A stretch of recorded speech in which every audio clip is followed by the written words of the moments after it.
Muy bien, estaremos hoy con el Islam, los milagros en el nacimiento y la niñez del profeta. Atención.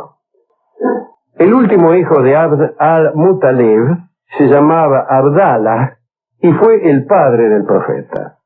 Se casó con una hermosa joven llamada Amina.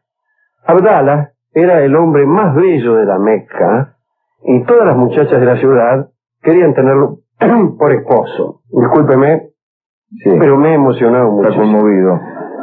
Dicen que 200 doncellas murieron de pesar porque estaban enamoradas de Abdallah y este se había casado con otra.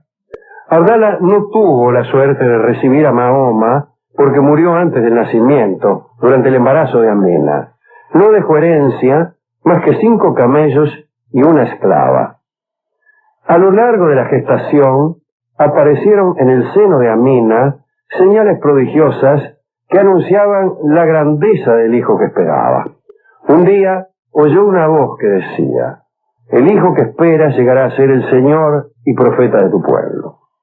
En el instante del nacimiento se produjeron también una serie de milagros. Brilló una luz intensa sobre el mundo entero.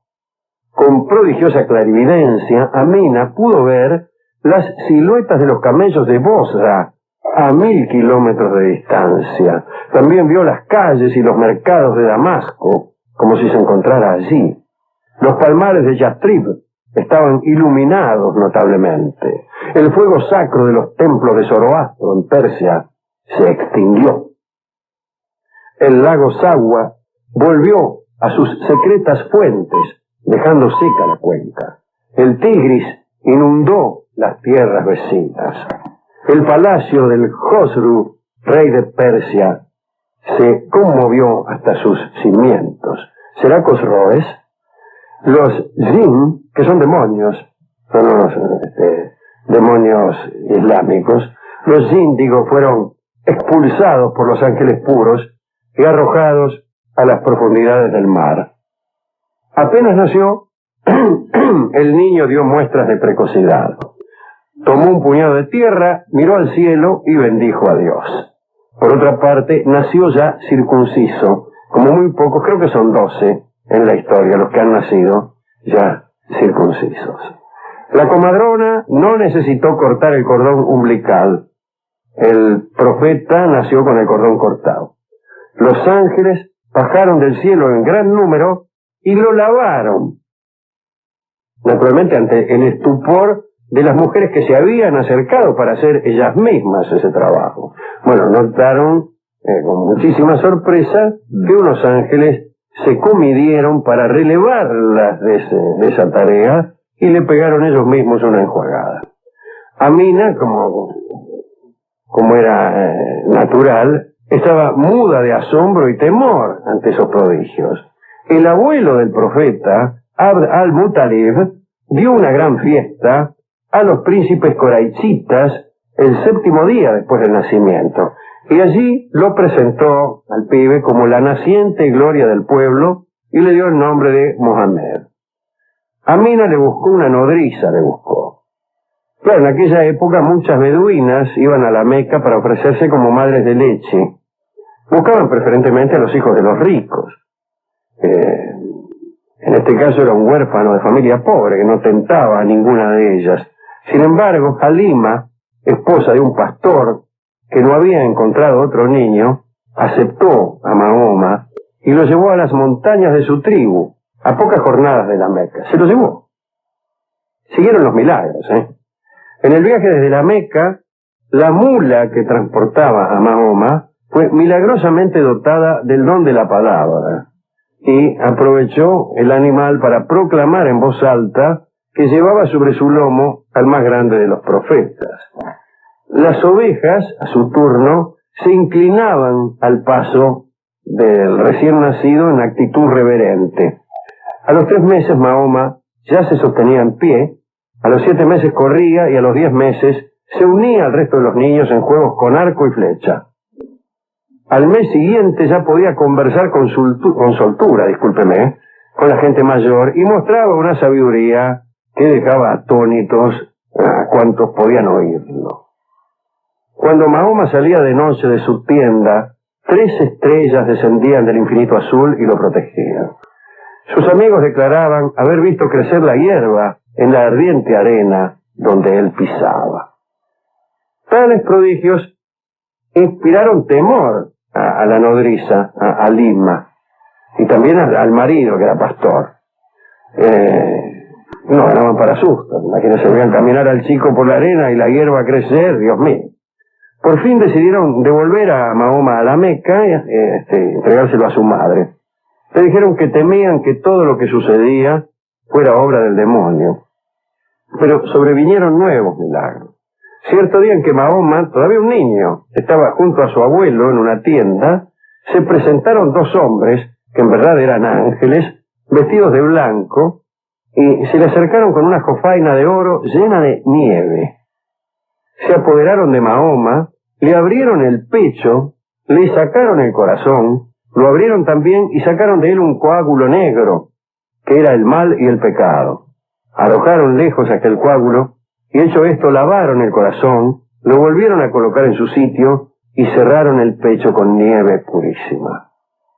Concluidas estas operaciones, uno de los ángeles le dijo a su compañero: pésalo y verás que pesa más que 10 hombres de su pueblo. Lo pesaron contra 10 y pesó más que ellos. Pésalo contra 100, insistió el mismo ángel probablemente. Y Mahoma pesó más que los 100. Entonces lo pesaron contra 1000 y también pesó más que los 1000. Era un niño pesado. El ángel le dijo a su compañero entonces: dejémosle. Si lo pesaran contra todo su pueblo, seguiría pesando más. Y todavía el profeta no había cumplido los 6 años. Empezaba a intuirse que Mahoma llevaba consigo un efluvio sagrado que los árabes llaman baraka. Quien lleva el baraka aporta la prosperidad, la dicha y todos los bienes de este mundo. No es necesario que el profeta o el santo actúen para que el baraka sea eficaz. Basta con su presencia y con su contacto, que se sostiene después de su muerte. Estos son los milagros que hemos anotado esta noche y que se produjeron durante el nacimiento y durante la niñez del profeta. Verdaderamente uno no puede menos que sentir mucha sorpresa. No sé cuál me gustó más, ¿no? Me gustó que 3 estrellas bajaran del cielo a protegerlo. Ese me gustó.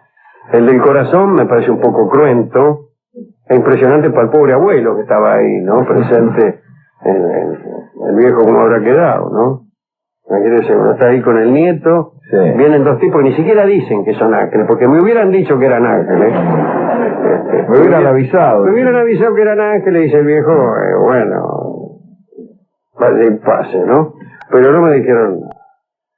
El al-Mutalib se llamaba el abuelo. Bien. También es bastante sorprendente que una mula de golpe, dice acá, señala, súbitamente adquiera el don de la palabra. La aclaración súbitamente es superflua, porque también sería prodigioso que la mula fuera adquiriendo el don de la palabra de a poco, progresivamente. Casi sería todavía más sorprendente que la mula empezara primero como los niños, con algunos ensayos, luego con algunas palabras, y al cabo de 2 o 3 años ya dominara el árabe. Eso me hubiera sorprendido más. Lo que no dice es si ese don de la palabra cesó con la declaración realizada o si continuó. De todos modos, hay otra mula milagrosa también relacionada con la vida del profeta, cuya historia es extraordinariamente poética, ¿no? Aquella mula que derribó una jarra con agua y en el instante siguiente transportó a Mahoma a los cielos. Y cuando regresó del viaje en el que pudo dialogar con los profetas y con la mismísima divinidad, la jarra todavía no había caído al suelo. Así que no solo era el prodigio de haberlo transportado a la región celeste, sino también el prodigio de haber detenido el tiempo o de haber reducido su avance o de haber producido distintos grados de avance del tiempo en la región celestial y en la Tierra. Hemos ido a la discoteca justamente pensando en esta historia de la mula que hablaba, ¿no? Una vez que le contamos esto al discotecario, se creyó en el caso de entregarnos el tango que se llama Tal vez será su voz, y que será cantado por Libertad Lamarque, y que seguramente al ser compuesto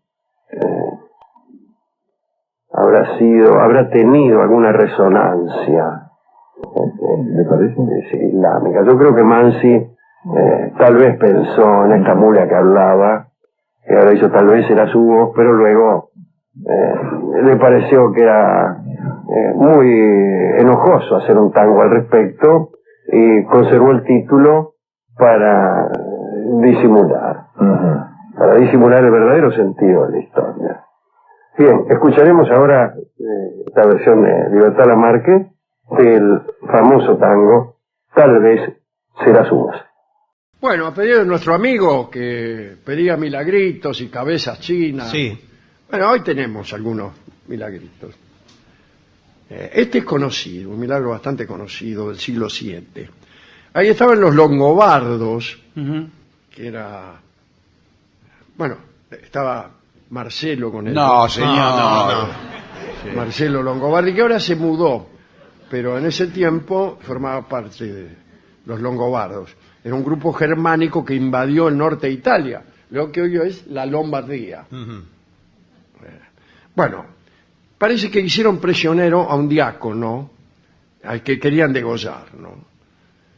Y había un sacerdote llamado Santulo. Sí, ¿Qué quiere que le Sí, haga? bueno. Entre santulos y sarlangas era Sí, una... Pascual Santulo. se Sí, llama. bueno. Bueno, consiguió que le confiaran la custodia del diácono preso. Sí, yo lo voy a cuidar. No, le dijeron los longobardos, eran desconfiados. Digamos. Claro. Dice, mirá si se te escapa. Y Santulo le dice, si se me escapa yo respondo con mi cabeza. Me cortan la cabeza a mí si este tipo se escapa. Buah. Ni bien se durmieron los soldados longobardos, Santulo le dijo al diácono, tómatela. Ah, ¿sí? Tómatela. Y bueno, después cuando se despertaron, dice, ¿y dónde está el diácono? Se escapó. Dice, pero vos prometiste tu cabeza. Sí, bueno, muy bien. Los longobardos los condenaron a ser decapitados. Y entonces sucedió el milagro. Cuando llegó el momento de la decapitación, el verdugo, fue Santulo, metió la cabeza ahí, Sí. y el verdugo levanta el hacha y en ese momento queda privado de movimiento. Ah, sí. Duro como una estatua quedó, sin poder descargar el golpe para decapitar a Santulo. Es decir, Santulo tenía un poder tal que lo había inmovilizado al verdugo. En medio de esta escena digo, el Santulo acostado esperando el golpe y el verdugo detenido con el hacha en alto. Ahí mismo, en medio de la escena, Santulo prometió restituirle el movimiento al verdugo después de hacerle jurar a él y a los jefes longobardos que luego de esa ejecución no matarían a ningún cristiano más.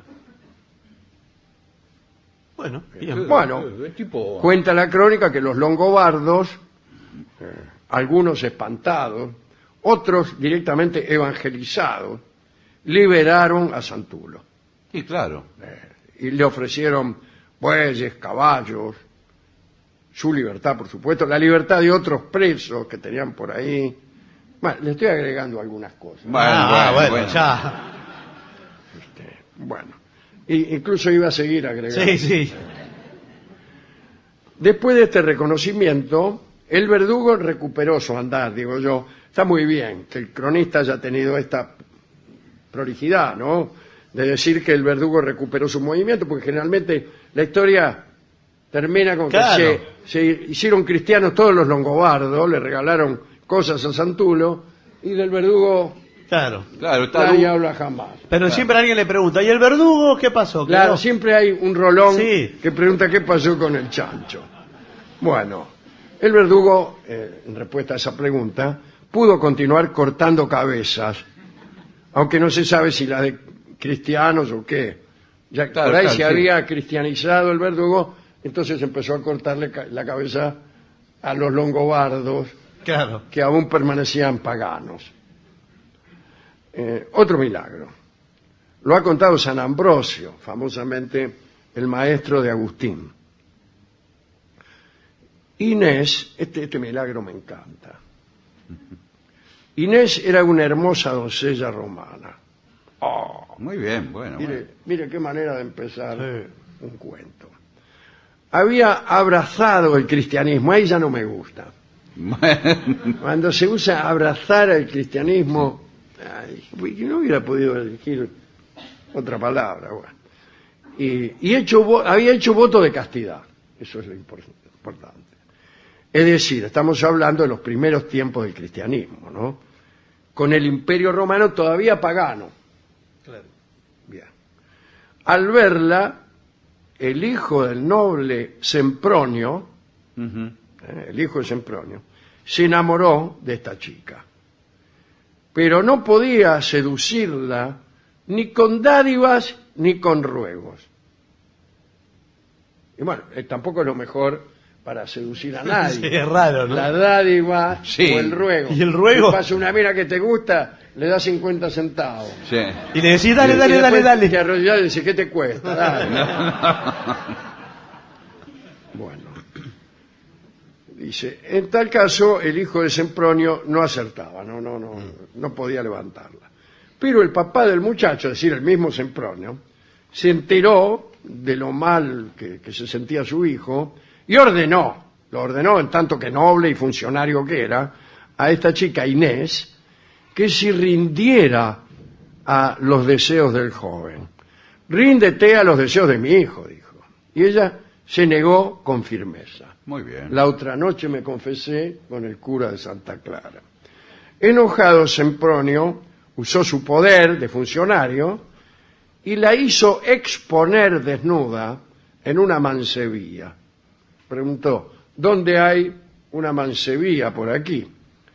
Bueno, expóngala desnuda a Inés. Y bueno, y estaba Inés desnuda en la puerta de la mancebía, como en el principio de la canción Ojos Verdes, que todos conocerán. Y vino el milagro. Dice la historia. A ver. Atención. Para disimular su desnudez y en defensa de su pudor, comenzó a crecerle en su cabeza y a brotar de modo visible gran cantidad de pelo que ella usó astutamente para taparse las partes más comprometidas. Muy bien. Pero el milagro no terminó aquí. El hijo de Sempronio, que estaba como loco, ¿no?, quiso tocar a su amada una vez que la vio en la puerta de la mancebía, corriendo el velo de cabellos que la cubrían completamente. Pero al tocarla, ¿Qué? cayó muerto, Sí. ahí nomás, a los pies de esta chica peluda. Estas historias siempre tienen su momento edificante. Al ver que su hijo caía redondo, parece que Sempronio quedó, destruido por la pérdida de su hijo. Inés entonces se puso a rezar, juntando las manos por abajo de los pelos, y obtuvo nada menos que la resurrección del enamorado, el hijo de Sempronio. Sí. Enamorado que inmediatamente resucitó, se sacudió un poco y se fue lo más fresco. Ya no volvió a insistir. Eso, claro, Claro. se aclara que Inés nunca correspondió al hijo de Sempronio, ¿no? Perfecto. Yo supongo, ante su pregunta, que recién resucitado comenzó de nuevo. ¿Qué te cuesta? Claro. Se comieron la lengua de los ratones. Ahora, no se habrá desmayado el muchacho este porque se cayó y después se resucitó. Todo en el mismo acto. En tal caso, volvió del desmayo. Volvió del desmayo. Usted me parece que... No, sí. es que no puede ser desconfiado de una... Pero es leyenda. raro porque Por ya favor. el milagro lo había hecho, estaba bien, Sí. cayó muerto. Pero ya resucitarlo también ella Pues, misma. por favor, no puede ser tan... Primero lo mató, después lo resucitó. De los pelos no habla nadie más. nada. Claro, sí. Bien. Bien. Vamos a contar algún milagro chino con cabezas, a ver si acertamos con el que... Ahí hay una diferencia entre el milagro chino y el milagro cristiano. El milagro chino no tiene una intención edificante, como este que acabamos. Ujú. Dice, bueno, si uno tiene fe, puede conseguir que le crezcan pelos, que le tapen las partes comprometidas cuando usted está desnudo en la puerta de una mansevilla. Sí. El milagro chino no tiene eso, no tiene. Xia Oukai era un hombre que había muerto de muerte natural. Pero el espectro regresaba cada tarde a su hogar para tomar el té. Uy, uy, uy, Y uy. como Xia Oukai en vida no había hecho mucho más que tomar el té, nadie lloró su ausencia. Así que fue un milagro totalmente superfluo. Bueno, pero es interesante. Sí. Ya terminó ahí, ¿no? Sí, ¿para qué quiere más? Listo. ¿Qué quiere que resucite No, otro? bueno, ¿Qué está quiere bien. que le salgan pelos? Claro. No, está bien, está bien. Está bien, cortito, ahí, bien, bien, bien. Al gobernador de la prefectura de Bohai le gustaba una muchacha de la que logró una promesa de casamiento. Dijo, sí, yo me voy a casar con vos. Pero como pasaron muchos años y ella no cumplía esa promesa, el gobernador, harto ya, decapitó a la prometida. Al día siguiente se presentó la cabeza de esta chica en la sala de trabajo del gobernador. La cabeza le dijo al gobernador lo siguiente: estúpido. Y voló a encontrarse en las alturas del techo con otra cabeza, Uy, por favor. la de un muchacho que había corrido su misma suerte, es decir, había sido decapitado. Fin del milagro. ¿Ya terminó? Y nunca nos contó que Nada, había otro nada tipo más. que lo habían matado antes. Nada. Hubo en la prefectura de Xiangxia una familia, los Wang, que fueron a bañarse al río Pan. La señora Wang estuvo en el agua mucho tiempo, demasiado tiempo. Tanto es así que se transformó en tortuga. Todos los parientes quedaron llenos de estupor y regresaron a su casa sin la señora Wang. Ni sí. Podían haberla llevado igual si hubieran querido, pero... Terminó el milagro. Bien. Volvamos a los milagros cristianos. Este es mi edificarnos. favorito. Creo que en algún libro de los que he escrito he contado esta historia de Macario el egipcio. Era un asceta que vivió allá en el siglo IV, ¿no? En una oportunidad las autoridades encontraron a un hombre muerto. Señalaron a otro como el posible asesino y lo persiguieron para apresarlo. El sospechoso se refugió en la casa de Macario, donde vivía Macario. Está bien. Los guardias llegaron hasta donde estaba Macario y le pidieron que entregara al hombre que buscaba. Y bueno, este hombre, el buscado, ¿no?, gritaba desesperadamente desde adentro de la casa que él no había sido, que no tenía la culpa de aquella muerte, si no quería entregarse. Y vino el milagro. Macario pidió a todos que lo acompañaran hasta el sepulcro del hombre muerto, el tipo que habían matado. Muy bien, fue allí y Macario miró el sepulcro y lo abrió. Estaba el muerto ahí. Y le dijo: te pido y mando que digas si este hombre te mató. Y el muerto, con voz clara, respondió que aquel hombre no era el asesino. Bueno.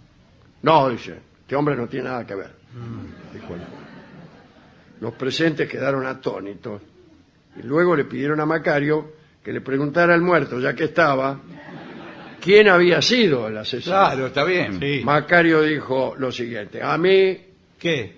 me basta que el que tenemos detenido no tiene culpa y por consiguiente no sea castigado.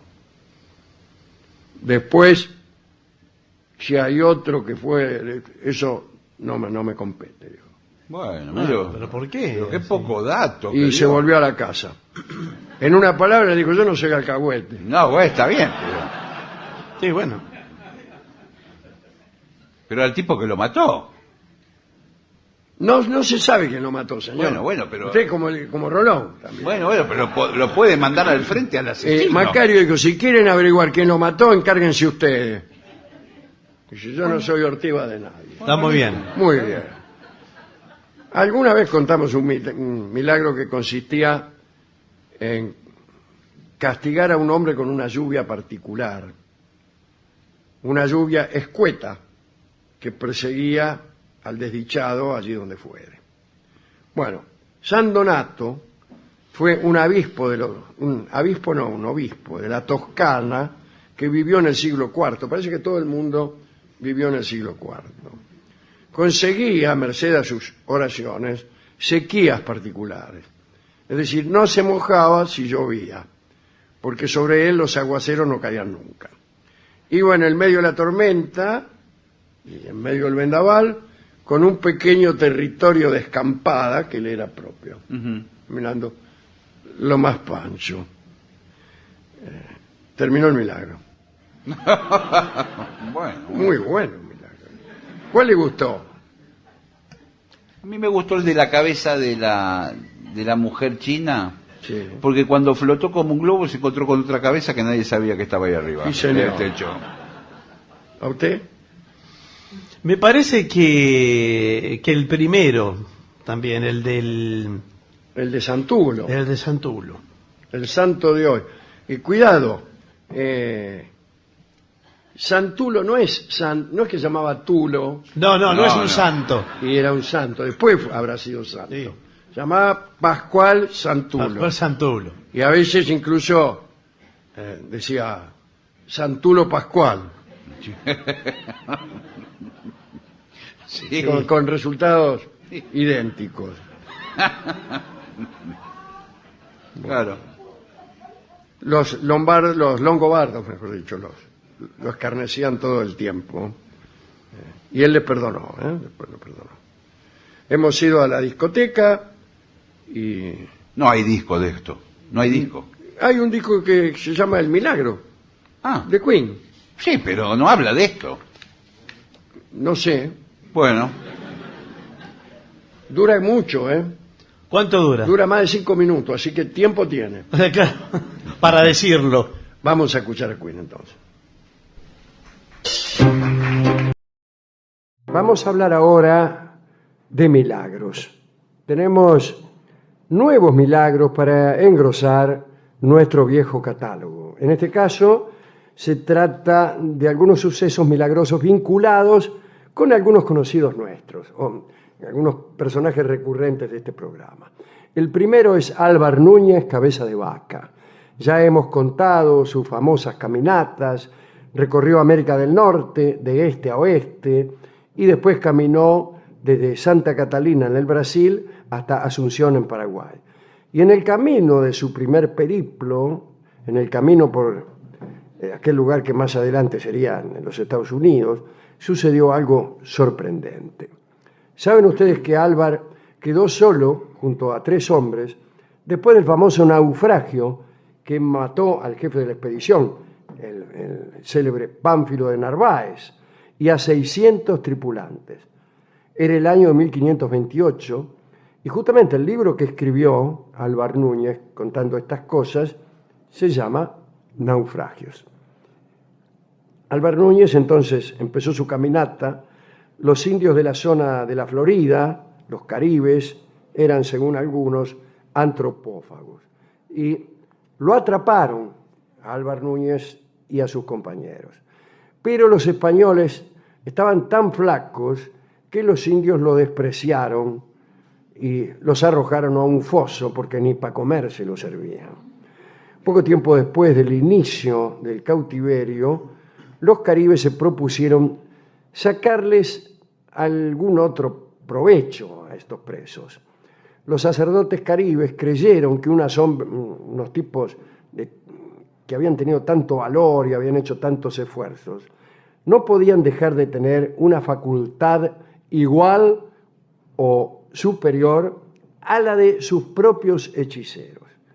Bueno, una conjetura audaz, pero tal vez razonable y verdadera, me parece a mí. Entonces los caribes pusieron sería mejor, pero bueno, aquí dice pudieron, y si dice pudieron, yo leo. Está bien, se lo dan así, se lo dan pudieron así. llegar a concebir esta idea de que los españoles podrían llegar a ser útiles a partir de su vigor y de sus poderes mágicos. Entonces pusieron a Álvar y sus compañeros frente a los enfermos que tenían y les ordenaron que intentaran curarlos. Si estos tipos están enfermos, cúrenlos. Bueno, entonces los españoles al principio creyeron que se estaban burlando, pero luego vieron que iba en serio. Y además vieron también que si no accedían al pedido, les iban a quitar la poca comida que les daban, etc. Entonces Cabeza de Vaca le dijo a los indios que ni él ni sus compañeros eran sanadores, ni entendían nada de la materia, pero bueno, al final tuvo que ceder, porque amenazaron con quitarles la vida. Allí entonces Álvar Núñez se presentó ante unos enfermos e hizo lo primero que se le ocurrió, que es lo que hubiéramos hecho nosotros. Cita en su crónica que rezó un Padre Nuestro, una Ave María, y al mismo tiempo que se santiguaba con las dos manos y soplaba a los enfermos en la parte donde les dolía. Y se produjo un milagro inesperado. Los enfermos se curaron. Y pasaron más cosas aún. La admiración por Álvar Núñez y sus compañeros fue mayor cuando soplaron a 5 tullidos y al día siguiente salieron caminando, según la crónica que escribió Álvar Núñez. Sí. Bueno, aquellos náufragos terminaron por ganarse el favor de todos los indios de la región cuando reavivaron a un muerto que, según cuentan, se quejó por haber sido resucitado. Sus primeras palabras al volver a la vida fueron Sí. Bueno, parece que entonces todos acudían a Cabeza de Vaca y sus amigos para que los tocaran. Lo soplaran, lo tenían que soplar. No, aquí era que los tocaran. Tóqueme, decían. Y le daban todo lo que pedían. Algo importante fue que les dieron unas calabazas que eran el símbolo de la autoridad mágica y sacerdotal. Y esta calabaza la llevaron siempre consigo. Los caribes los dejaron partir, pero les pidieron que se acordaran siempre de ellos. Otras comunidades supieron de aquellos sanadores, y entonces por donde los peregrinos pasaban, acudían los indios con sus hijos a cuestas, las manos llenas de regalos, y entonces los españoles los tocaban o los soplaban y listo. Millares de indios acudían al paso de Álvar Núñez y sus hombres, así que todo iba bien, pero imagínense, los importunaban demasiado, casi no tenían tiempo de continuar con el viaje. Por eso tardaron 8 años en llegar desde la Florida hasta Los Ángeles. No es cerca, pero no da para 8 años tampoco, imagínense. En una oportunidad debieron soplar a 3.000, uno por uno, naturalmente, porque parece que no se permitía el soplido colectivo. Cuando los indios presumían o suponían que los españoles estaban descontentos, no se atrevían a comparecer ante ellos, temerosos.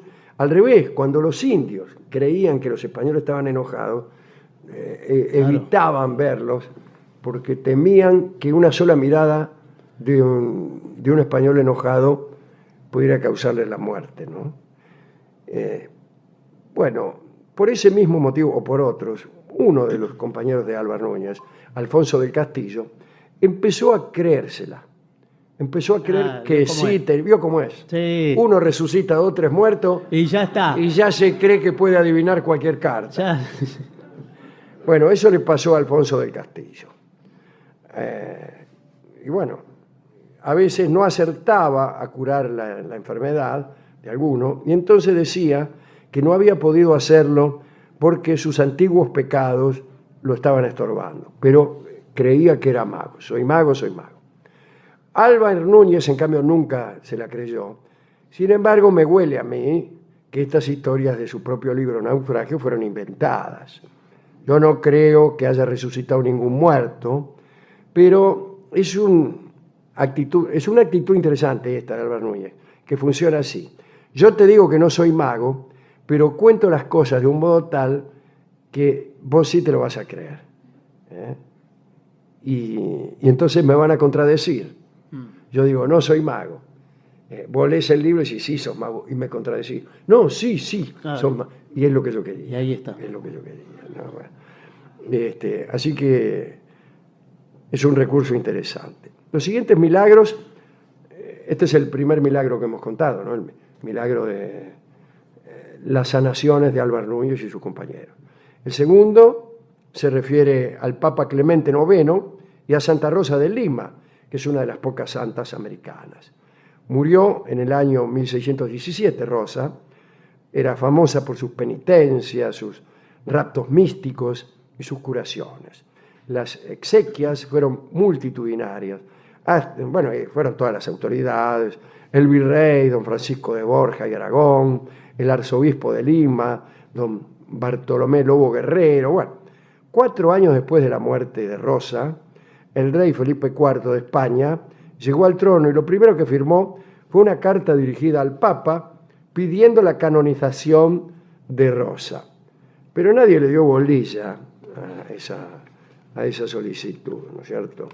Parece que, bueno, en Roma son siempre reticentes con esto de la santificación. Recién, en 1667, la reina Mariana de Austria volvió a pedir por la santificación de Rosa al Papa Clemente IX. Curiosamente, el Papa tuvo un arranque de escepticismo. Cuentan que preguntó desdeñosamente, ¿no? Dice, Santa Ilimenia, si eso fuera posible, que caiga una lluvia de rosas, dijo Clemente. El pontífice, al parecer, no podía concebir que un sitio cristianizado hacía poco, como era Lima, pudiera dar frutos tan tempranos de santidad. Lo extraordinario fue que apenas pronunció aquellas palabras, a saber, si eso fuera posible que caiga una lluvia de rosas, bueno, precisamente una enorme cantidad de pétalos de rosa cayó sobre el escritorio del Papa. Entonces Clemente IX se arrojó al suelo y empezó a gritar, perdón, perdón. Y se flageló durante 2 semanas. Y además se entusiasmó muchísimo con la canonización de Rosa de Lima, expidió el breve de beatificación, acortó los plazos establecidos por Urbano VIII para proceder a la canonización y la proclamó protectora de Lima y del virreinato del Perú. Al morir Clemente, encontraron que en su testamento había un legado, ¿no? Para construir en Pistoia, la ciudad donde Clemente había nacido, en Toscana, ¿no? Una magnífica capilla dedicada a la bienaventurada Rosa Limeña. Así que ese fue el milagro relacionado con Santa Rosa de Lima, la lluvia de rosas. Y contemos para terminar algo que no es un milagro, pero es un lindo decir. Diógenes de Sinope, es Sínope. Diógenes de Sinope, Diógenes el cínico, Diógenes el can, ¿no? El famoso, el que se enfrentó a Alejandro el rey, hizo una vez lo siguiente. Se dirigió a donde estaba una estatua y se quedó quieto frente a la estatua y le tendió su mano pidiéndole limosna. Y allí, frente a la piedra, se quedó inmóvil. Pasaron largas horas y un hombre se le acercó y le preguntó por qué hacía eso. Y Diógenes, sin mirarlo, sin dejar de esperar la limosna imposible, respondió: lo hago para acostumbrarme al rechazo. Lo hago para acostumbrarme a una tierra sin prodigios. Extraordinario. Así que este es el final de nuestra colección de milagros. Catálogo que estamos desglosando en un tiempo sin prodigios, en un tiempo sin fe. Lo hemos leído con un espíritu escéptico y burlón, y estamos no en contra de los milagros, pero sí como Diógenes, tratando de adiestrarnos para poder vivir en un mundo sin milagros. Y es un adiestramiento que no termina nunca. Algunos hombres saben que nada prodigioso les ocurrirá, pero no dejan ni un segundo de sentir el dolor de vivir en un mundo donde los milagros que se esperan no ocurren nunca.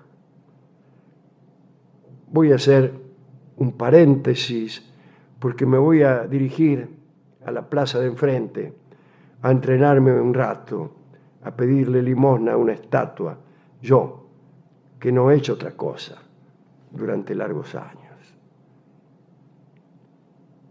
El tanguito que escucharemos hoy tiene que ver con la sorpresa de Álvar Núñez, cabeza de vaca, cuando vio que los tipos que soplaba se curaban.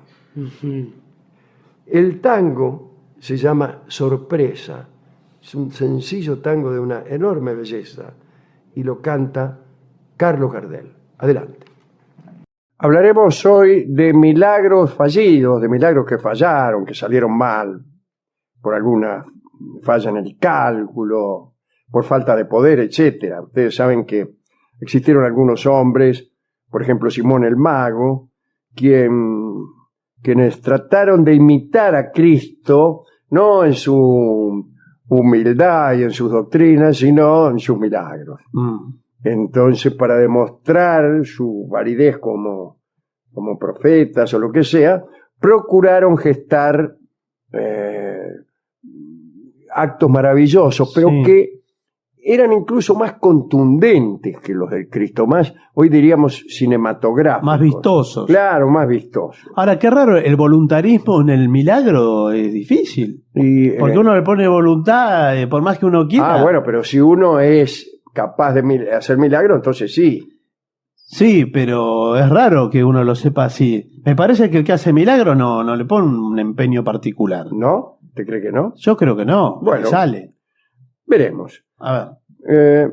Fueron muchos los que quisieron emular la salida de Moisés de Egipto y hacer que algunos cursos de agua se abrieran para dar paso a sus huestes, tal como sucedió con el Mar Rojo. El Mar Rojo se hizo a un lado para permitir el paso de las huestes de Moisés. Y un señor llamado Teudas, conocido como el Moisés del Jordán, intentó algo parecido. No hay seguridad sobre el año en el que nació Teudas. Lo mataron cuando Cuspio Fado era el procurador de Judea, funcionario romano. Esto fue allá por el año 45 de la era cristiana. Tenía Teudas poderes de mago. Si ha de creerse a los que cuentan estas historias, volaba. Bueno. O podía transformarse en animal y a veces conseguía volverse invisible. Parece era bastante bien, bueno. sí. Tuvo un séquito de 400 hombres. Algunos dicen que era celote. Ustedes saben que los celotes fueron una organización judía muy religiosa que se constituyó militarmente para oponerse a la ocupación romana. Para sus actos de guerrilla usaban un puñal llamado la sica. Y en Roma pronto empezó a hablarse de los sicarios, en referencia a cualquier asesino. Participaron los sicarios, no, los celotes, que eran los sicarios, en el episodio de Masada, ¿no?, que hemos contado aquí alguna vez.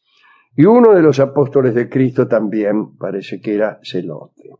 Teudas había convencido a un gran número de personas para que lo siguieran hasta el río Jordán y afirmó que el Jordán se abriría, igual que lo había hecho el Mar Rojo ante Moisés. De todos modos, bueno, parece más fácil abrir el Jordán, que es un curso de agua bastante modesto, ¿no? Un río de poca profundidad. El romano Cuspio Fado envió al lugar una legión de caballería. Era procurador, Cuspio Fado, procurador de Judea. Y bueno, lo rodeó a Teudas con esa legión. Ahí fue donde Teudas pidió que las aguas se corrieran para darle paso y poder escapar. Pero el Jordán no se abrió. Y entonces Teudas fue decapitado y su cabeza fue expuesta en Jerusalén. Y los seguidores de Teudas fueron apresados. Por otra parte, habían quedado todos un poco desengañados ante esta traición del río Jordán. Algo parecido, pero todavía más absurdo, sucedió con un tal Moisés de Creta. Esto era ya en la era cristiana, en el siglo V de la era cristiana.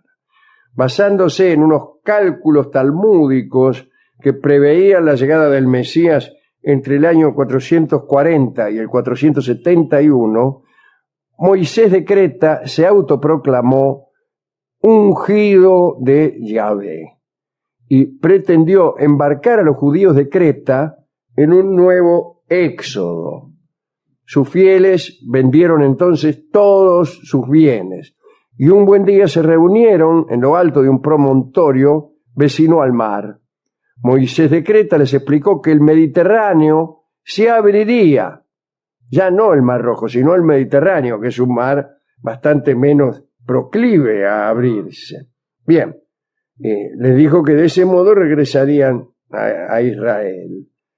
De ese modo curioso, diría yo, ya que nada les costaría emprender el camino de Estambul, por ejemplo, ¿no? Donde si bien el mar no se abre, por lo menos está ahí el estrecho de los Dardanelos, que permite ser cruzado, no digo a pie, pero sí en bote. Ahora hay un puente. Ahora hay un puente, incluso, hay un puente. Fíjese. El caso es que el Mediterráneo parecía no darse por enterado de aquel milagro que se le pedía. Pero Moisés de Creta aseguró que no había nada que temer y ordenó a sus súbditos saltar desde el promontorio al mar, diciendo que el mar haría lo suyo llegado el caso. No se sabe bien qué es lo suyo. Lo suyo porque si el mar se abre justo antes de que nosotros nos tiremos, cuando aterricemos, nos mataremos de un golpe. Sí. Es como si te secan, te vacían la pileta. Es horrible, de las dos maneras. Claro, saltar de un promontorio en un caso como este, a saber, tratar de que el mar se abra para permitir el paso de nuestras huestes. No, señor. No tiene ningún sentido. Es preferible ir a una playa. ¿Y qué hace con los carros, los caballos? No, muy difícil, es muy difícil cruzar así. Entonces usted se tiene que tirar, caer al mar y en ese momento el mar se tiene que... Bueno, No. es muy difícil. Además que dice que el mar haga lo suyo, quiere decir que haga lo propio del mar, que no es abrirse Que no lo es propio abrirse, del mar. bueno. Así 300 cretenses se zambulleron, incluso acá dice con armas y pertenencias, y murieron todos ahogados, incluso este propio Moisés, ¿no? El cronista de este milagro es Voltaire, bueno, y dice, no sin cierta alegría, que no se produjo ni siquiera una miserable bajamar, ¿no? Bueno, hablemos ahora de Eudes de la Estrella, que era bretón. Sus milagros se conocieron allá por el siglo XII. Eudes, qué tentación decir Oides, se declaró abiertamente el Cristo del segundo advenimiento y a partir de 1145 empezó a predicar. En Bretaña, los inviernos de 1144, 1145 y 1146 fueron de terrible escasez y precisamente en esas fechas de llomería y fulería rantifusa apareció este enviado, Eudes de la Estrella, que tuvo miles de seguidores que creían en sus milagros. Se habló de aparición súbita de alimentos o vacas que al ser tocadas por Eudes parían sus 6 crías, por ejemplo, de curaciones insólitas y de una cierta facilidad para producir toda clase de encantamientos. El arzobispo de Lyon le mandó un ejército asustado por aquellos milagros, ¿no? Y en 1148 Eudes fue capturado. En el mismo momento en que lo capturaban, un cometa pasó por el cielo. Atención, ¿eh? Una señal. Sí, claro. El acontecimiento reforzó todavía más la pasión de sus partidarios, que dijeron, ajá, Claro, ahora sí. ahora sí. Eudes compareció ante un sínodo celebrado en la Catedral de Reims por el Papa Eugenio y lo condenaron a morir bajo el hacha del verdugo. Ahora bien, en el momento de la ejecución sucedió algo muy extraño. El verdugo perdió el equilibrio y cayó con el hacha al piso. Hizo un nuevo intento y sucedió lo mismo. Hubo un murmullo general. El Papa pensó que se trataba de un verdadero milagro. Y también lo creyó, desde luego, Eudes de la Estrella, que ahí desde su incómodo lugar, tenía la cabeza puesta ahí para que se la cortaran, que nadie podría ejecutarlo nunca. Dijo. Y ganó. Nadie podrá ejecutarme jamás. Entonces hubo un nuevo sínodo y se convocó a otra prueba más difícil. Obligaron a Eudes a saltar desde una torre. Bueno, saltó Eudes desde la torre y esta vez no hubo ningún prodigio. Se cayó al suelo y se mató. Con lo cual, si verdaderamente hubo milagros anteriormente, fueron milagros perfectamente inútiles. O hay algo en la economía celestial que desconocemos que hacía preferible que este hombre muriera al caer de una torre y no con la cabeza separada del tronco por un hacha. Claro. A lo mejor estaba en juego el alma del verdugo y no sabemos eso nosotros. Así terminó el tema.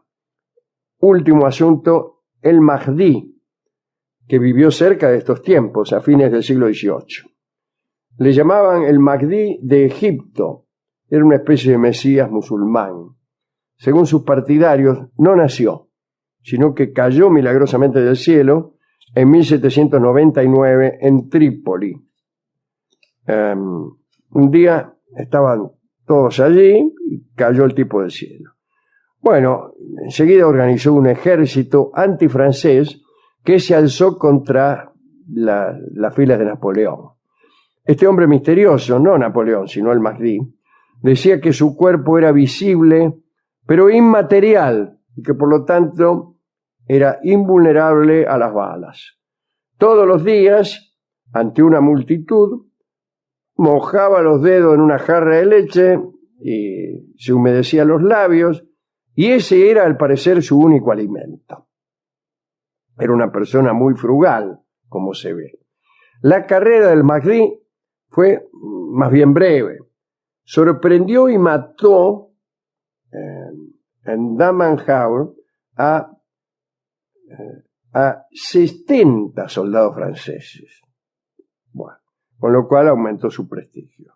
Dicen los cronistas que estropeaba el mecanismo de los cañones enemigos, volando sobre ellos y arrojándole tierrita en las bocas.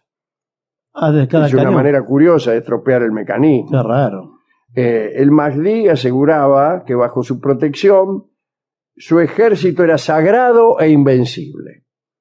El general Lefebvre atacó finalmente al Mahdi con 400 hombres. Y entre los egipcios, seguidores de este hombre invulnerable, se contaron 1000 muertos. Los sobrevivientes, locos de rabia, se rebelaron contra su jefe, diciendo que no se veía muy claramente cuál era la invulnerabilidad de aquel ejército donde había habido 1000 muertos. Pero el Mahdi explicó que solo se era invulnerable si se tenía fe, si se tenía una fe inquebrantable, así que los muertos seguramente no habían creído en él lo suficiente. Bueno, alguno habrá dicho que esto tendría que haberlo explicado antes de la batalla, Claro, sí, Claro. si no... para que los Pasa lo que escépticos pasa. empezaran a correr por las dudas. Bien. El Mahdi consiguió, sin embargo, organizar sus filas y para demostrar la validez de su milagrosa invulnerabilidad, salió al frente de todos y ahí mismo cayó muerto de un balazo. No duró mucho la No. demostración. Sus partidarios deseosos de creer, dedujeron que tal vez había el Mahdi considerado más útil luchar desde lo alto del cielo, para lo cual Claro. le había resultado inevitable morirse. Eso pasa con los partidarios, ¿no? Claro. Que les cuesta convencerse de las Y derrotas. creyeron certificar aquel razonamiento cuando poco después Napoleón abandonó Egipto. Ah, dijeron, ese debe ser el Mahdi que desde el cielo ha dominado la voluntad de Bonaparte y lo ha obligado a abandonar el Egipto y a dejarnos, y así siguieron con larguísimas y aburridas oraciones. Bueno, cuando hay ganas de creer, cualquier cosa es un milagro, diría nuestro amigo Voltaire. Y este es el último milagro fallido. No son tan graciosos porque la mayoría de ellos finalmente le costó la vida a muchos, ¿no? En el caso de Teudas, todos los seguidores fueron capturados cuando el Jordán se negó a abrirse. En el caso del Moisés de Creta se murieron ahogados los que esperaban una colaboración del Mediterráneo. Eudes de la Estrella, en realidad, fue el único que no arrastró a nadie en su desventura. Aquel que primero le querían cortar la cabeza y después lo hicieron tirar de la torre. Y finalmente el Mahdi también causó la muerte de muchos. Así que vamos a dedicarlo, esta charla, a dedicarla a Eudes de la Estrella, que por lo menos se cayó solo de la torre. Y tuvo, si se quiere, un pequeño aval, ¿no? Porque hubo dos fallas del verdugo antes de su caída de la torre. Bueno, si el Papa hubiera sido un poco más fácil de convencer, tal vez se hubiera salvado, ¿no? Pero no. El Papa dijo, vamos a ver si tirándolo de la torre se muere. Hay papas que son imposibles de convencer, ¿no? Y si no creen los papas, ¿cómo quieren que crean? El resto Crea que nos queda. También se lo dedicamos a Voltaire, que era muy tendencioso. Hemos ido a la discoteca en busca de algún milagro, le pedimos discos de los que nos gustan a nosotros, canciones criollas, tanguitos, zambitas paisanas, algunas de esas cosas. Y no había. No, sobre No había en toda la nada. discoteca, había solo discos de Shakira, todas esas cosas. Señor. Así que, bueno, quizás son discos mejores que los que nos gustan a nosotros. Así que hubo que hacer un milagro Para que apareciera para la que música apareciera correcta. este tango que se llama Ave de Paso, que puede ser una alusión al cometa. No sé. O puede ser una alusión a Teudas, que dicen que volaba. Sí, cualquier ave puede ser una alusión a Alguien que vuela. Sí. alguien que vuela o a lo que usted quiera. Si le Bueno. pone empeño, a lo que usted quiera. Lo canta Charlo, que es uno de los cantores que nos gustan a nosotros, incluso más que Shakira. Ave de Paso canta Charlo. Hoy tenemos nuevos milagros para nuestro catálogo. Bueno, El primero está relacionado con Álvar Núñez Cabeza de Vaca. Ya hemos contado sus famosas historias, su naufragio, sus caminatas. Recorrió América del Norte, de este a oeste, y después caminó en Sudamérica, desde el Golfo de Santa Catalina, en el Brasil, hasta Asunción del Paraguay. Y en el camino de su primer periplo, en el camino por los que serían más adelante los Estados Unidos, sucedió algo muy sorprendente. Álvar quedó solo junto a 3 hombres después del famoso naufragio que destrozó la expedición de Pánfilo de Narváez. Y a Pánfilo de Narváez y a 600 tripulantes. Y quedaron 3. Uno era Álvar Núñez Cabeza de Vaca, ¿no? Que después escribió su famoso libro, Naufragio, justamente, contando todas estas cosas. Álvar entonces empezó su caminata. Los indios de la zona de la Florida, los caribes, eran, según algunos, un poquitito antropófagos. Y lo atraparon a Álvar y a sus compañeros. Pero los españoles estaban tan flacos que los indios lo despreciaron y los arrojaron a un foso porque ni para comer lo servían. Poco tiempo después del inicio del cautiverio, los caribes se propusieron sacarles algún provecho a los presos. Los sacerdotes caribes creyeron que unos hombres de tanto esfuerzo y valor no podían dejar de tener una facultad igual o superior a las de sus propios hechiceros. Una conjetura audaz, si se quiere, pero razonable. Entonces los caribes le pidieron a Álvar Núñez y a sus compañeros que intentaran curar a alguno de sus enfermos. Bueno, los españoles al principio creyeron que se estaban burlando de ellos, pero luego vieron que iban en serio. Y además, si no accedían al pedido, les iban a quitar la poca comida que les daban. Esa fue la amenaza. Cabeza de Vaca dijo que ni él ni sus compañeros eran sanadores, ni entendían nada de la materia, pero al final tuvo que ceder porque le dijeron que además de la comida los iban a privar de la vida. Así que, bueno, entonces aceptaron. Álvar Núñez se presentó ante unos enfermos e hizo lo primero que se le ocurrió. En la crónica que él mismo escribió dice que rezó un Padre Nuestro, un Ave María, al mismo tiempo que se santiguaba con las 2 manos. Bueno. Y soplaba a los enfermos en la parte donde les dolía. Amén. Sí. Y se produjo un milagro. Los enfermos sanaron. No. Sí, señor. Al menos eso cuenta Álvar Núñez Cabeza de Vaca En su propio libro. En su propio libro. Bueno. Pero pasaron más cosas aún. La admiración por Álvar Núñez y sus compañeros fue mayor, de parte de los indios, cuando soplaron a 5 tullidos y al día siguiente salieron caminando, según la crónica, ¿no? Según la crónica de Álvar Núñez. Aquellos náufragos terminaron por ganarse el favor de todos los indios de la región cuando reavivaron a un muerto. Bueno, eso ya es un milagro. Claro, que según cuentan se sabía muerto y un poco se quejó por haber sido resucitado. Entonces todos acudían a Cabeza de Vaca y a sus amigos para que los tocaran. Tóqueme, y le daban todo lo que tenían a cambio. Algo importante que recibieron fueron unas calabazas, símbolo de autoridad mágica o sacerdotal. Bueno, y en adelante llevaron siempre esas calabazas consigo. Los caribes lo dejaron partir, pero les pidieron que se acordaran siempre de ellos.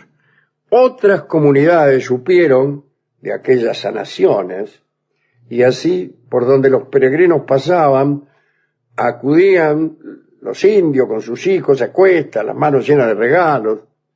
Entonces los españoles lo tocaban y listo. Millares acudían al paso de Cabeza de Vaca y sus hombres, así que todo iba bien, pero imagínense, ¿no? Ya eran demasiados, y los españoles se sentían un poquito molestos por este asedio, y esto explica un poco la tardanza del viaje de Florida hasta Los Ángeles, que si bien es muy lejos, no justifica los 8 años que tardaron. Claro, 8 años, mucho. En una oportunidad debieron soplar a 3.000. Uno por uno, naturalmente, porque no bastaba un soplido colectivo. Cuando los indios presumían que los españoles estaban descontentos, entonces no se atrevían a comparecer ante ellos, temerosos de que caerían muertos con solo verlos. Y fue por ese motivo que uno de los hombres de Alba Núñez, Alfonso del Castillo, empezó a creer que sí tenía poderes. Sí, sí. Se la empezó a creer. Es que y tarde o como es temprano uno, es así. uno ya resucita un muerto y ya se la cree Dice, que no, sí bueno, tiene pero poderes. ya tenía motivos para creérselo. Bueno, en verdad las cosas que sucedían lo sorprendían mucho, pero no creían ser brujos, hasta que uno empezó a creer que sí, que era Alfonso del Castillo. A veces no acertaba a curar las distintas enfermedades, y entonces se decía a él mismo que no había podido hacerlo porque los antiguos pecados de su vida lo estaban estorbando. Pero él realmente creía que era mago, era el único que creía que era mago. Alba Núñez nunca lo creyó. Sin embargo, a mí me huele a que estas historias de su propio libro fueron inventadas. Discúlpeme que sea tan suspicaz. Yo no creo que haya resucitado ningún muerto, pero es una actitud interesante la que él asume al relatar. Dice, yo digo que no soy mago, pero cuento las cosas de un modo tal que ustedes sí lo creerán. Y bueno, no, yo no soy mago. Por casualidad, por algo que yo no sabría decir, una vez resucité a un muerto. Claro. Yo mago no soy. Dice. Bueno. Se hace el humilde el tipo. Bien, un recurso muy interesante. Este es el primer milagro que queríamos contar. El siguiente está relacionado con el Papa Clemente IX y Santa Rosa de Lima, que es una de las pocas santas americanas. Murió en el año 1617, Rosa. Fue famosa por sus penitencias, sus raptos místicos y sus curaciones. Las exequias fueron multitudinarias. Hasta las autoridades la despidieron, ¿no? Estaba el virrey, don Francisco de Borja y Aragón, el arzobispo de Lima, Bartolomé el Lobo Guerrero. 4 años después de la muerte de Santa Rosa, o de Rosa en ese caso, el rey Felipe IV de España llegó al trono y lo primero que firmó fue una carta dirigida al Papa pidiendo la canonización de Rosa de Lima. Pero nadie le dio bolilla a esa carta. Recién en 1667 la reina Mariana de Austria volvió a pedir por la santificación de Rosa al Papa Clemente IX. Curiosamente, el Papa tuvo un arranque de escepticismo. Cuentan que preguntó desdeñosamente, ¿no? Así como, dice, ¿una santa limeña? Si eso fuera posible, que caiga ahora mismo una lluvia de rosas, dijo Clemente. Y parece que... No me digas. Esto lo dijo porque él no podía concebir, digamos, que un sitio cristianizado no hacía tanto como era Lima, pudiera dar frutos tan tempranos de santidad. Pero lo extraordinario fue que apenas pronunció aquellas palabras, a saber, si eso fuera posible que caiga aquí mismo una lluvia de rosas, bueno, una enorme cantidad de pétalos de rosas cayó sobre el escritorio del Papa. Acabo de convertirme. Sí, no, pues es increíble. Entonces Clemente IX se arrojó al suelo y empezó a gritar, Perdón. Y se flageló durante 2 semanas. Y además se entusiasmó muchísimo con la canonización de Rosa de Lima. Expidió el breve de beatificación y acortó los plazos establecidos para proceder a la canonización. La proclamó protectora de Lima y del virreinato del Perú. Al morir Clemente, encontraron que en su testamento había un legado para construir en Pistoia, la ciudad donde él había nacido, en Toscana es esto, una magnífica capilla dedicada a la bienaventurada Rosa limeña. Así que ese fue el milagro relacionado con Rosa de Lima, la lluvia de rosas. Bueno. Y contemos, para terminar, algo que no es un milagro, pero es un lindo cuentito. Diógenes de Sinope Diógenes el cínico, Diógenes el can, aquel que vivía en un tonel, el más famoso de los Diógenes. Otros Diógenes famosos son, por ejemplo, Diógenes Laercio, que es el que escribió la historia de los mejores filósofos de la antigüedad. Bueno, no importa. Diógenes el can hizo una vez lo siguiente. Se dirigió a donde había una estatua, a un lugar donde había una estatua. Se paró frente a la estatua y extendió su mano pidiéndole a la estatua una limosna.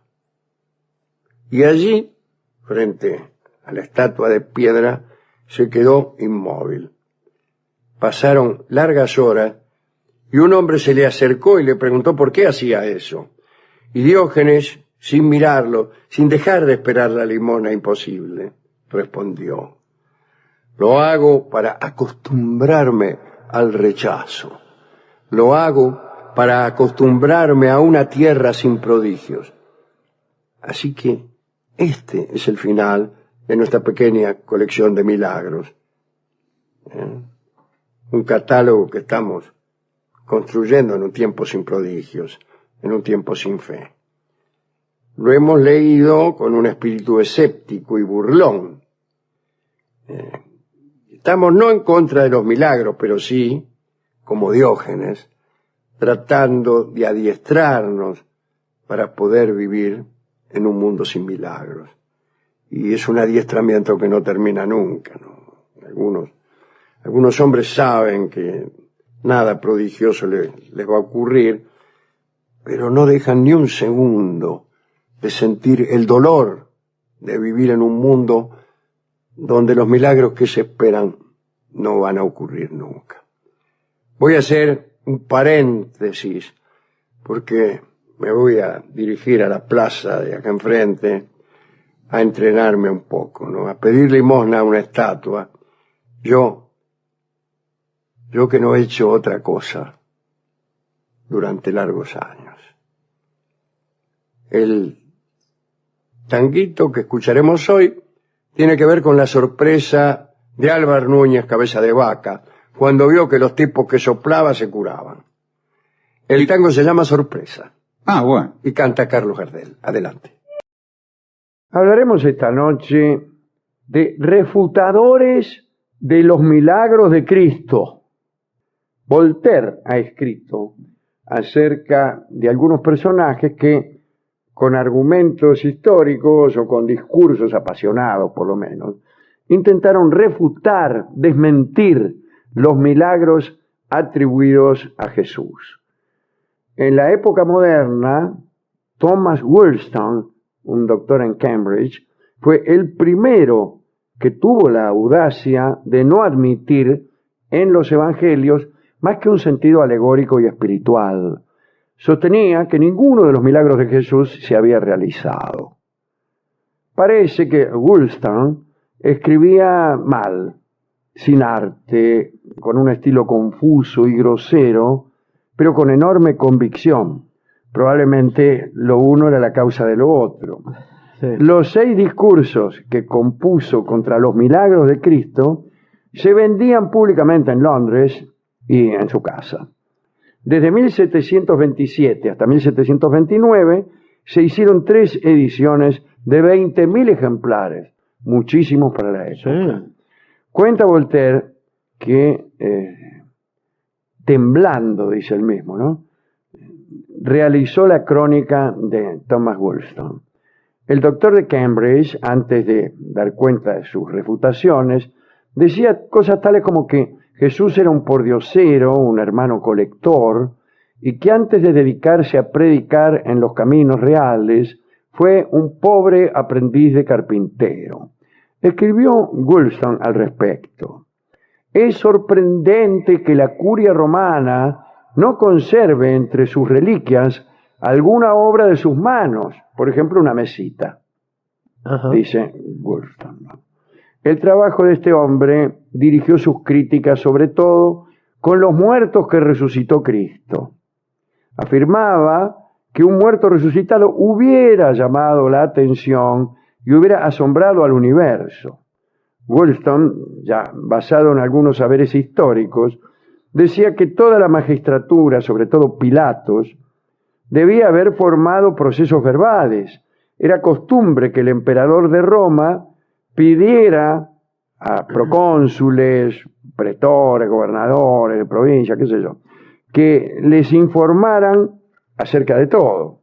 Así que imagínense, si el milagro de la resurrección de Lázaro, por ejemplo, hubiera sido cierto, las autoridades lo hubieran interrogado para averiguar qué es lo que había hecho su alma durante los 4 días de su muerte. Bueno, este argumento puede aplicarse a casi todos los episodios de la historia de los que No hay esos testimonios. registro, y no hay testimonio en el registro civil del nacimiento de Alejandro, ni fotografías de Julio César, ni análisis de sangre de Trajano. Claro. Así que, bueno, lo cual tampoco es ningún argumento. No, Así bueno. que no haya pruebas de otros no es argumento para refutar el que no haya pruebas de este. No, por supuesto. Muy bien. Pero se escucha cierto encono, ¿no? Sí, ya el tipo cierto ánimo. ya el tipo venía mal de la casa. Sí, sí. 3 muertos resucitados, decía Wollstone, no sin algún sentido, ¿no? Ah. Habrían sido testimonios de la divinidad de Jesús que deberían haber convertido automáticamente a todo el mundo al cristianismo. Bien. Esto no sucedió. Solo al cabo de 100 años, algunos hombres, se enseñaron unos a otros, guardando el mayor secreto, los escritos que referían los supuestos prodigios. Agregaba Wollstone que entre el pueblo se ignoraron por inexistentes las pruebas de los milagros.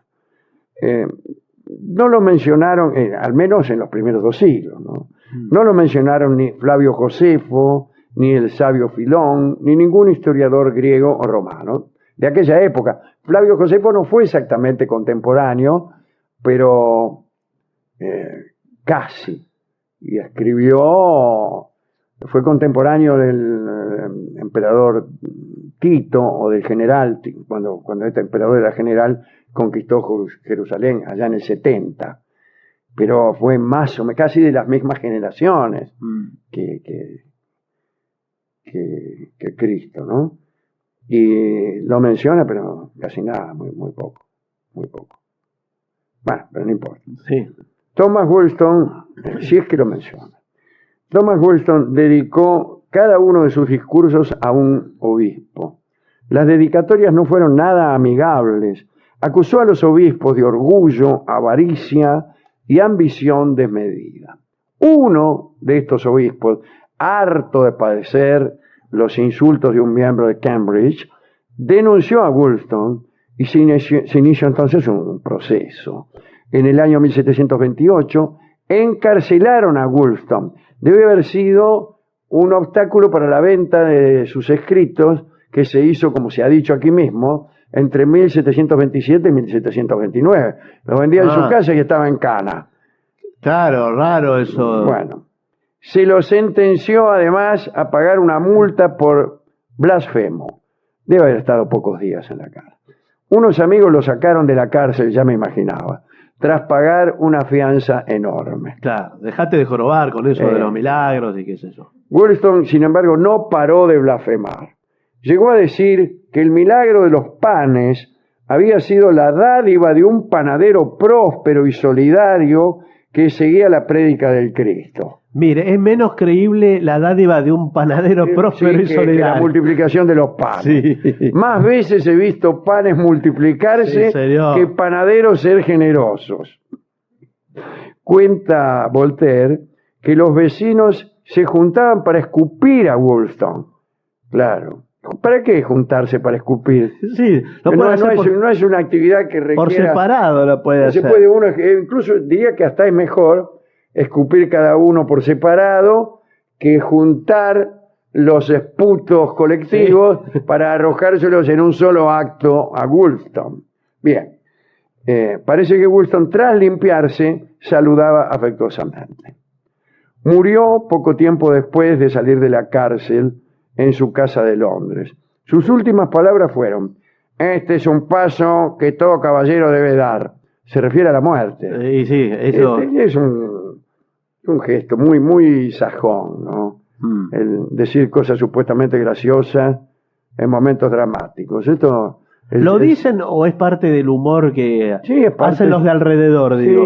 No lo sé. No sé es si parte es del dicho. cine americano, sí, Mm. de todo el tiempo. Están cayendo bombas y los tipos dicen cosas. graciosas. Estoy harto de eso, ¿no? Aparecieron, dice aquí este informe, otros refutadores.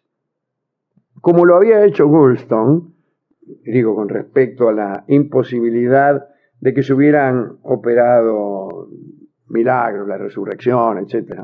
Un tal Bolingbroke arguyó también que todo el mundo romano, y sobre todo sus eruditos, debieron haberse enterado rápidamente de estas cosas.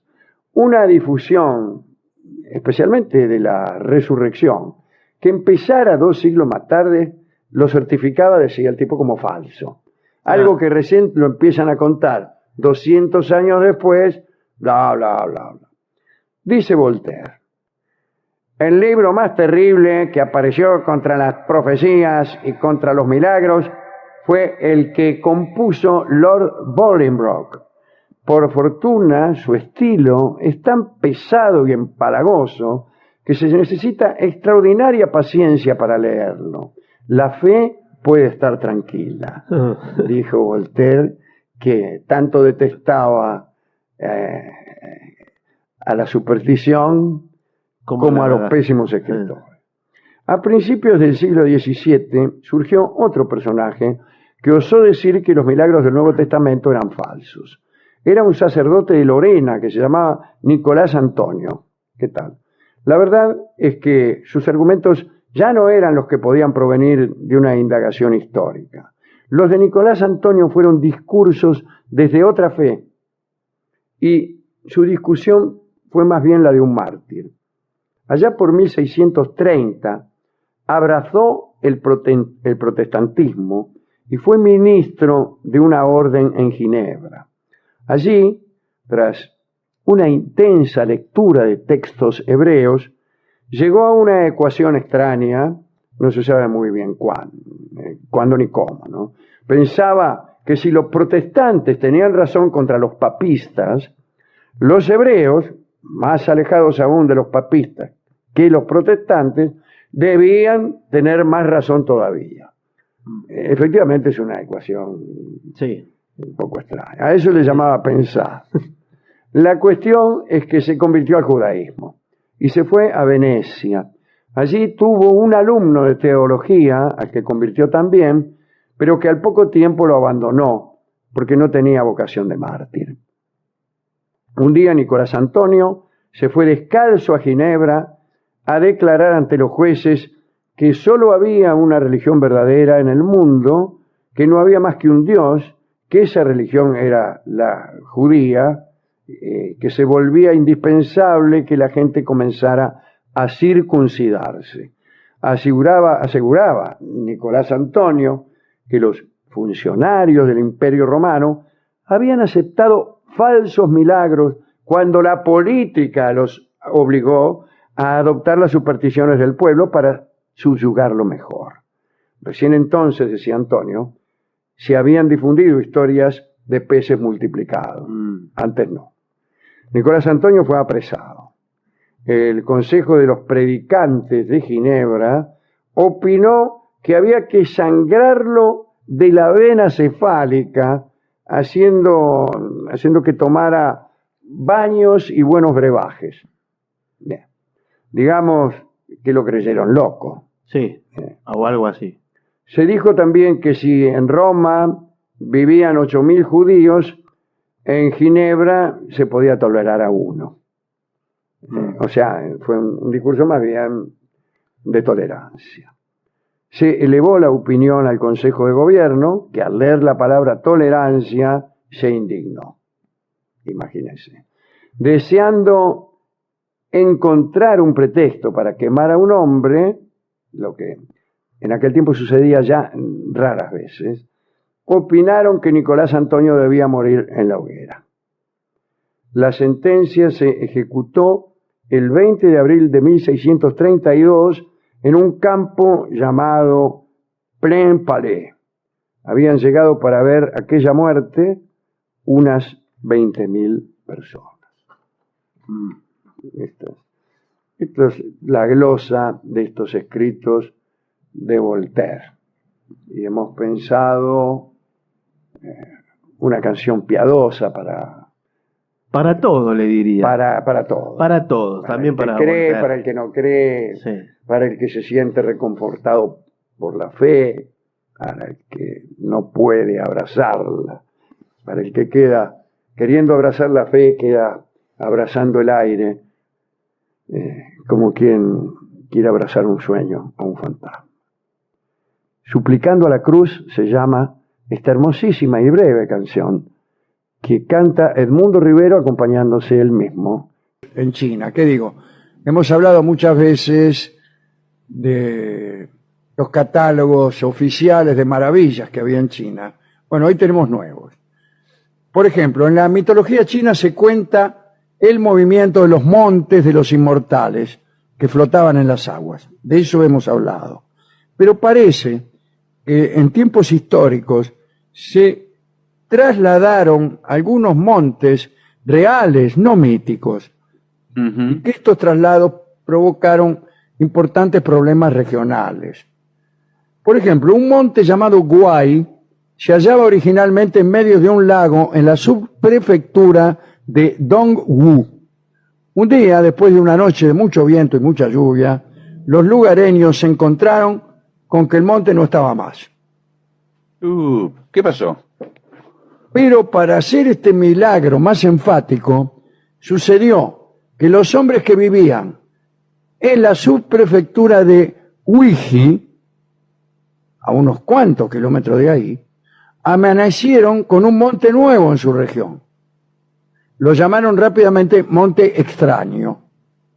Algunos habitantes de Dongwu, el sitio original de aquel monte, reconocieron el monte que les pertenecía en la subprefectura de Uiji, donde estaba ahora. Algunos lo hicieron porque recordaban bien la forma del monte desaparecido. Otros certificaron la veracidad de la mudanza cuando encontraron en la falda del monte los mismos caminos que recorrían a diario. Y mirá, los caminos que recorrían en el monte desaparecido están aquí. Un campesino de Dongwu encontró en el monte que se había trasladado una cabra que le pertenecía. Aunque los habitantes de Uiji terminaron por reconocer que ese monte era ajeno, los habitantes de Dongwu debieron resignarse a los hechos, porque aquella elevación no volvió a moverse, se quedó ahí. Y ese no fue el único caso. Otro caso se dio en la zona de Jiazhou, uno de cuyos montes se fue a la prefectura de Ku. Han dicho los sabios que el hecho de que los montes cambien de lugar es una señal que augura calamidades. Por ejemplo, según el capítulo Jingteng del clásico titulado Enciclopedia de la dinastía Shang, los montes que cambian de lugar son augurio de que los monarcas obrarán sin rectitud y sin justicia, y de que los altos cargos del gobierno serán concedidos a hombres desleales. Se consigna el traslado milagroso incluso de templos de una región a otra, en algún caso con un sacerdote o más dentro. Sacerdote que amanecía en otro sitio y aterrorizado hacía la denuncia que luego venía a engrosar esta lista de sucesos extraordinarios, ¿no? Otra historia, ya no de traslado de montes. El señor Misu, ¿qué tal? Era un hombre acaudalado y le ocurrió lo que ahora contaremos en tiempos de los Han, una dinastía buena. Todos recomendaban que había que gobernar como los Han. En cierta ocasión, Misu regresaba en su carro desde Loyang hasta su casa, que estaba en la zona de Donghae. Misu se encontró en medio del camino con una hermosa mujer, Sí. la cual le preguntó si podía llevarla en el carro. Misu aceptó y avanzaron juntos unas 20 leguas, que es mucho avanzar, ¿eh? Es muchísimo. Hay Sí, gente sí. que se ha casado ya Claro. el camino. Al cabo de las cuales la chica agradeció la ayuda, pero le hizo la siguiente confesión. Mire, dice, la mujer hermosa dijo que era un heraldo, ella era un heraldo del cielo, y llevaba la orden de quemar la mansión de un tal Misu, que estaba en la zona de Donghae. Misu entonces le suplicó que no lo hiciera, pero ella respondió que le era imposible no quemarla. Lo único que podía hacer era avanzar más despacio, dejándole tiempo a Misu para llegar antes que ella. Buah, lo primero que hizo Misu fue creer en todo lo que había oído. Luego siguió su camino apurado. Arribó pronto y pudo sacar de la mansión a su familia y sus bienes. Al día siguiente estalló un incendio feroz. Misu agradeció la delicadeza de aquella mujer heraldo del cielo y se dedicó el resto de sus días a llevar a personas que estaban a la deriva en los caminos, Mire usted. con la idea de conquistar gratitudes celestiales que le evitaran desastres. Pero nunca nadie le dijo nada más. Hermoso cuento. Linda historia, sí. Hay otro hecho extraño, sin desarrollo, anotado en el ya citado Departamento de las Historias, que como hemos dicho es una institución gubernamental que perseguía los sucesos maravillosos para incluirlos en un archivo general, ¿no? Este hecho extraño es el siguiente. En los tiempos de la dinastía Jin, que va del 265 al 420 después de Cristo, vivió un hombre que tenía una curiosa habilidad. Podía quitarse la lengua y volver a ubicarla en su boca. Pero el prodigio iba más allá. La lengua extirpada era capaz de generar sonidos si se lo ubicaba dentro de un jarrón, dentro de una oquedad. Cuentan que la lengua se movía y usaba los lados del recipiente a modo de paladar para Sí. sortear las dificultades de la pronunciación. Después de mostrar el prodigio, el dueño, el tipo este que se sacaba la lengua, volvía la lengua a su lugar. Y ahí termina la información. Otro Sí. caso. Bueno. El luto en China, en tiempos de la dinastía Han, implicaba rigores difíciles de cumplir. Cuando murió su madre, un funcionario llamado Tian Yang decidió cumplir estrictamente con los ritos. Cambió su hogar por una choza y el cariño de su mujer por la soledad y la conversación por el silencio. ¿No es cierto? Su mujer se quedó en su casa, Sí. él se fue a vivir una choza y ahí en silencio, luto. Una noche Tian Yang se presentó en la habitación de su esposa y declaró sus intenciones de unírsele o de unírsela. No, No. unírsele, Y señor. unírsele. Sea Ah. inclusivo, por favor. De unírsele. Ella le preguntó cómo se atrevía a eso si estaba de luto riguroso. Tin Yan desoyó aquel reparo y yació con ella. Tiempo después, todavía en tiempo de luto, Tin Yan pasó brevemente por su casa a recoger unas cosas. Su mujer lo vio pasar junto a ella en silencio, conservando los protocolos del luto. la esposa quedó perpleja al verse ignorada y le echó en cara no haber obrado así en otras noches. Dice, ¿qué? ¿No me hablas ahora si la otra noche estuviste aquí uniéndote? Sí. Uniéndoteme. Sí. Uniéndote más. Bueno, Tian Yan, en un gran estado de perplejidad, dijo que él no había yacido con ella y que estaba sosteniendo fielmente su luto. Bueno, a la noche siguiente, Tian Yan colgó su ropa de luto fuera de la choza y se quedó a vigilar. A vigilar cerca de la casa donde vivía su mujer.